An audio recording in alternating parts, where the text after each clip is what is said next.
Hello students, education arena block Kharkhoda में आपका स्वागत है।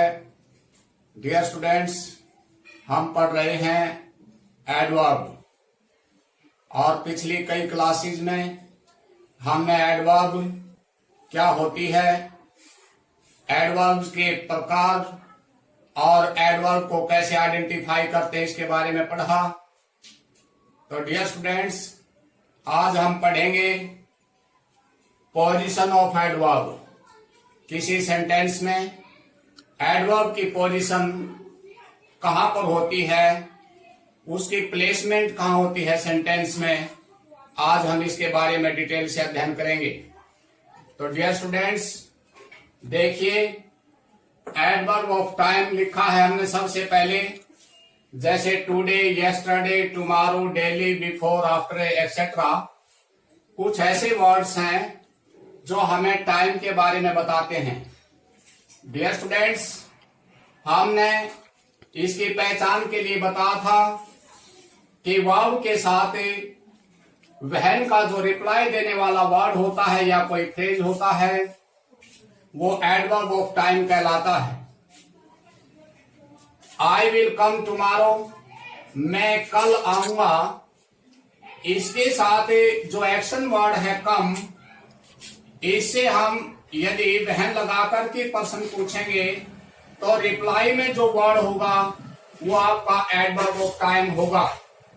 आई विल कम टुमारो, वहन विल आई कम। अगर इसका जवाब वहन का दिया तो वो दिया टुमारो ने। तो डियर स्टूडेंट्स, हमने पहले भी इसके बारे में डिटेल से अध्ययन किया था कि एडवर्ब ऑफ टाइम को हम कैसे पहचानेंगे। वर्ब के साथ वहन लगा करके जब आप क्वेश्चन करेंगे तो रिप्लाई में जो भी होगा वो एडवर्ब ऑफ टाइम होगा। आई विल कम टुमारो, यहां पर डियर स्टूडेंट्स देखिए जो प्लेसमेंट है एडवर्ब ऑफ टाइम की वो वर्ब के बाद है।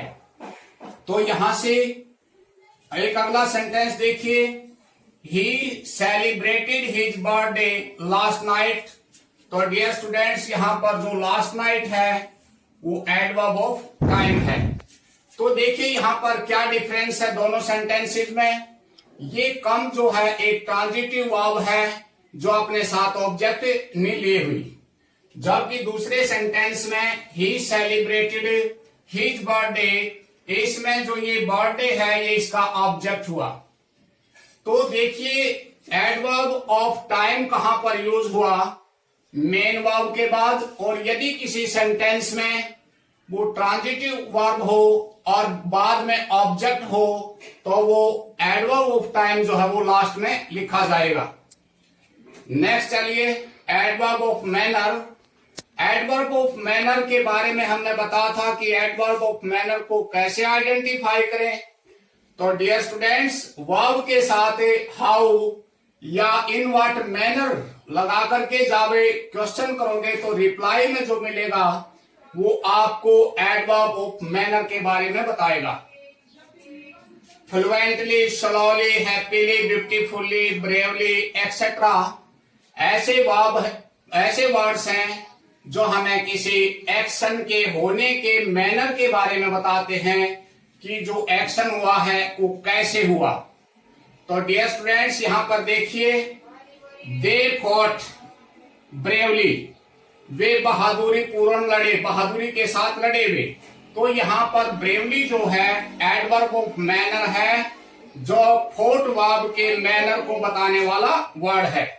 ही डिलीवर्ड द स्पीच फ्लुएंटली, उसने अपने स्पीच को फ्लुएंटली डिलीवर किया। तो यहाँ पर स्टूडेंट्स जो फ्लुएंटली है एडवर्ब ऑफ मैनर है जो उसके डिलीवर करने के मैनर को बता रहा है। तो यहाँ पर देखिए फोर्थ के बाद जो है ब्रेवली एडवर्ब ऑफ मैनर, यहाँ पर ऑब्जेक्ट के बाद एडवर्ब ऑफ मैनर का यूज हुआ है। तो यहां भी क्या हुआ कि जो एडवर्ब ऑफ मैनर होता है उसका यूज मेन वर्ब के बाद या आपके सेंटेंस में यदि ऑब्जेक्ट है तो उसके बाद इसका यूज होता है। नेक्स्ट चलिए, adverb of place. Here, there, anywhere, in, out, inside, outside. तो ये कुछ ऐसे वर्ड्स हैं जो हमें एडवर्ब ऑफ प्लेस के बारे में बताते हैं। डियर स्टूडेंट्स, इसकी पहचान के लिए हमने पहले भी बताया था कि वर्ब के साथ वेयर का जो रिप्लाई मिलेगा वो एडवर्ब ऑफ प्लेस कहलाता है। Rahul will come here. तो डियर स्टूडेंट्स, यहां पर जो हेयर है वो एडवर्ब ऑफ प्लेस है। तो वो कोई एक सिंगल वर्ड भी हो सकता है, एक फ्रेज भी हो सकता है यहां पर। तो Rahul will come here, Rahul यहां आएगा। तो यहां पर अगर हम वेयर लगा करके आंसर करेंगे कम से, तो उसका जो रिप्लाई मिलेगा वो एक प्लेस को बताएगा। तो यहां पर भी हमने देखा कि एडवर्ब ऑफ प्लेस का जो यूज हुआ है सेंटेंस में वो वर्ब के बाद हुआ है। तो यहां पर हमने देखा adverb of time, adverb of manner, adverb of place, इनका जो यूज है सेंटेंस में वो मेन वर्ब के बाद है, या फिर किसी सेंटेंस में ऑब्जेक्ट है तो उसके बाद इनका यूज हुआ है। आगे चलते हैं adverb of frequency, once, twice, thrice, always, already. और डियर स्टूडेंट्स, इसका पहचान के लिए हम वर्ब के साथ हाउ ऑफन यानी कितनी बार, एक्शन कितनी बार हुई है, उसका जो आंसर देने वाला वर्ड होता है वो एडवर्ब ऑफ फ्रीक्वेंसी कहलाता है। अब देखिए, ध्यान दीजिए, एडवर्ब ऑफ फ्रीक्वेंसी का यूज हेल्पिंग वर्ब और मेन वर्ब के बीच में होता है। डियर स्टूडेंट्स, यहां पर जो हमने देखा adverb of time, adverb of manner, adverb of place, इनका जो यूज था वो था मेन वर्ब के बाद या ऑब्जेक्ट के बाद, लेकिन एडवर्ब ऑफ फ्रीक्वेंसी का यूज हेल्पिंग वर्ब और मेन वर्ब के बीच में होता है। Example, he always comes late in the office. Dear students, यहां पर जो ऑलवेज है उसका यूज मेन वर्ब से पहले हुआ है। We should always follow the rules. तो देखिए स्टूडेंट्स, यहां पर शुड जो है एक मॉडल ऑक्सिलरी है, हेल्पिंग वर्ब है शुड, और इसके बाद ये मेन वर्ब है। जब सेंटेंस में हेल्पिंग वर्ब और मेन वर्ब हो तो एडवर्ब ऑफ फ्रीक्वेंसी का यूज हेल्पिंग वर्ब के बाद और मेन वर्ब से पहले होता है। होप कि आप समझ गए होंगे। अब एक बहुत इंपॉर्टेंट बात स्टूडेंट्स, यदि किसी सेंटेंस में एक से अधिक एडवर्ब हो तो उनका क्रम क्या होगा, ये बहुत इंपॉर्टेंट है। देखिए, यदि एक सेंटेंस में एडवर्ब ऑफ प्लेस भी दिया है, एडवर्ब ऑफ टाइम भी, एडवर्ब ऑफ मैनर भी, तो वहां पर इनका क्रम क्या होना चाहिए। देखिए, सबसे पहले तो हम सेंटेंस का स्ट्रक्चर है कि भाई सेंटेंस में सबसे पहले सब्जेक्ट होता है, इसके बाद वर्ब और इसके बाद ऑब्जेक्ट होता है, और बाकी जो भी एडवर्ब होंगे उनका यूज इनके बाद में होगा, और उनके बाद में उनका क्रम क्या होना चाहिए, ये बहुत इंपॉर्टेंट है। उनका क्रम होना चाहिए सबसे पहले एडवर्ब ऑफ मैनर, फिर एडवर्ब ऑफ प्लेस, और लास्ट में adverb of time. MPT, M for manner, P for place, T for time. तो डियर स्टूडेंट्स, ये बहुत इंपॉर्टेंट है जिसको लेकर के बच्चे काफी परेशान दिखाई देते हैं। देखिए, यहां पर राधिका सब्जेक्ट हुआ, स्पोक, वर्ब फ्लुएंटली एडवर्ब है, और एडवर्ब भी कौन सा, एडवर्ब ऑफ मैनर। यहां पर ये है एडवर्ब ऑफ मैनर,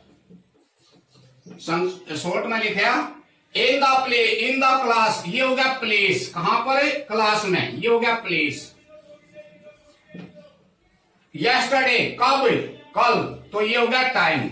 तो डियर स्टूडेंट्स, जब भी किसी सेंटेंस में एक से ज्यादा एडवर्ब यूज हुए हैं तो उनका सीक्वेंस क्या होना चाहिए, उनकी प्लेसमेंट क्या होनी चाहिए, वो होनी चाहिए सबसे पहले मैनर, बाद में प्लेस और फिर टाइम। आगे चलते हैं।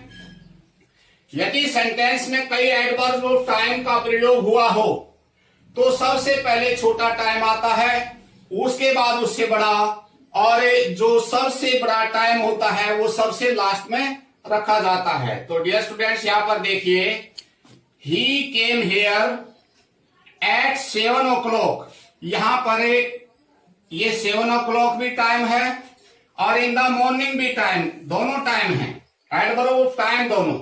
लेकिन इनमें जो छोटा टाइम है वो है 7 o'clock और इससे बड़ा है इन द मॉर्निंग। तो यहां पर जो टाइम की जो स्मॉल यूनिट है उसका यूज पहले होना चाहिए और बड़ी का बाद में। एक और सेंटेंस देखिए, Rahul was born at 6 o'clock in the evening on Sunday in 2008।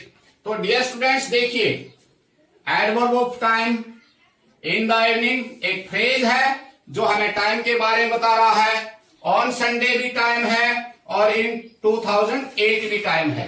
अब इनमें देखिए जो स्मॉलेस्ट यूनिट है टाइम की वो है 6 o'clock, इससे बड़ी हुई इन द इवनिंग, फिर हुआ ऑन द संडे, सबसे बड़ा 2008। तो डियर स्टूडेंट्स, जब भी किसी सेंटेंस में कई टाइम दे रखे हो, एडवर्ब ऑफ टाइम कई हो, तो सबसे पहले the smallest unit of time, जो समय की सबसे छोटी यूनिट है वो आएगी, उसके बाद में उससे बड़े, फिर उससे बड़ी और लास्ट में सबसे बड़ी। तो आइए स्टूडेंट्स, कुछ सेंटेंसेस के माध्यम से हमने जो आज एमपीटी का कॉन्सेप्ट जो आपको दिया है इसको हल करके देखते हैं। डियर स्टूडेंट्स, हमने सीखा एमपीटी के बारे में, मैनर, प्लेस और टाइम के बारे में, और ये भी सीखा कि एडवर्ब ऑफ फ्रीक्वेंसी का यूज हेल्पिंग वर्ब और मेन वर्ब के बीच में होता है। तो मैं आपके सामने यहां पर 6 सेंटेंसेस दे रहा हूं और इस सेंटेंसेस को पढ़ करके जानिए कि इनमें कहां पर एरर है और कौन से एडवर्ब का प्लेसमेंट, उसकी पोजीशन वो कहां होनी चाहिए। चलिए करते हैं students. He subject comes verb always, adverb of frequency in preposition my house, preposition का ऑब्जेक्ट। तो डियर स्टूडेंट्स देखिए, यहां पर जो एडवर्ब ऑफ फ्रीक्वेंसी है उसका यूज हुआ है मेन वर्ब के बाद। तो इसका यूज कहां होना चाहिए? हमने पहले पढ़ा कि एडवर्ब ऑफ फ्रीक्वेंसी का यूज वो जो है मेन वर्ब से पहले होना चाहिए। तो यहां पर ये सेंटेंस होना चाहिए था, ही always comes in my house. तो यहां पर एडवर्ब ऑफ फ्रीक्वेंसी है, उसका यूज वह मेन वर्ब से पहले होना चाहिए। ही कैसे बनता फिर यो? He always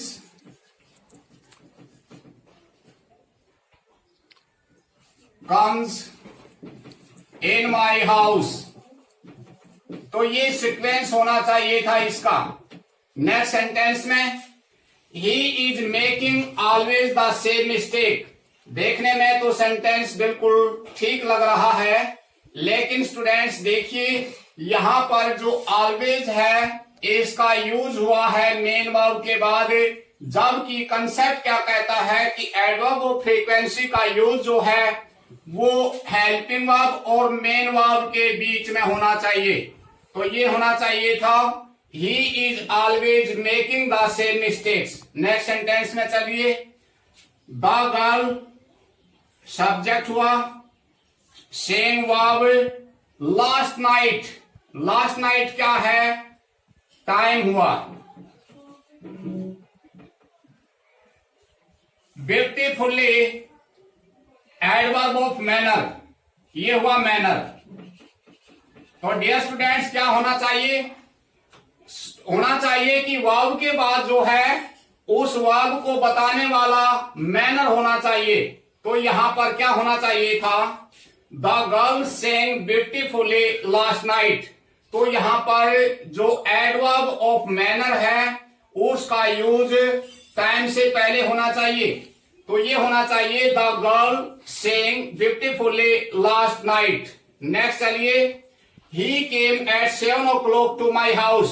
Dear students, he subject, came verb at 7 o'clock, ये हुआ टाइम। टू माई हाउस, कहां पर है? माई हाउस, ये हो गया प्लेस। तो क्या होना चाहिए सीक्वेंस से? पहले प्लेस आना चाहिए, उसके बाद में टाइम होना चाहिए। He came to my house at 7 o'clock।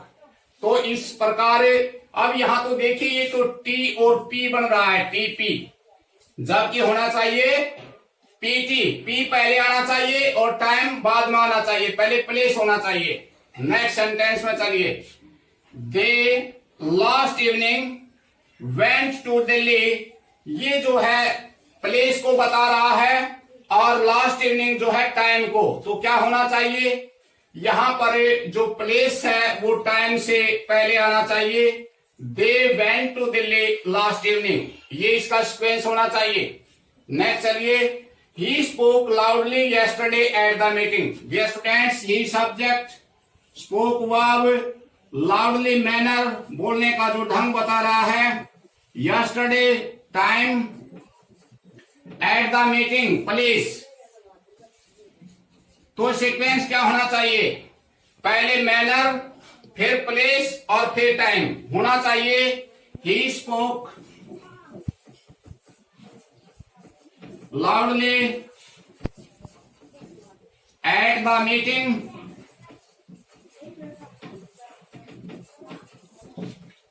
yesterday।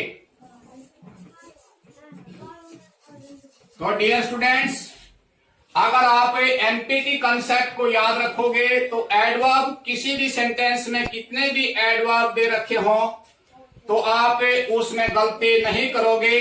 अगर आपको ये याद है कि पहले जो है एडवर्ब ऑफ मैनर होना चाहिए, फिर एडवर्ब ऑफ प्लेस और लास्ट में एडवर्ब ऑफ मैनर। होप कि आप एमपीटी कंसेप्ट को बहुत अच्छे से समझ गए होंगे। Thank you.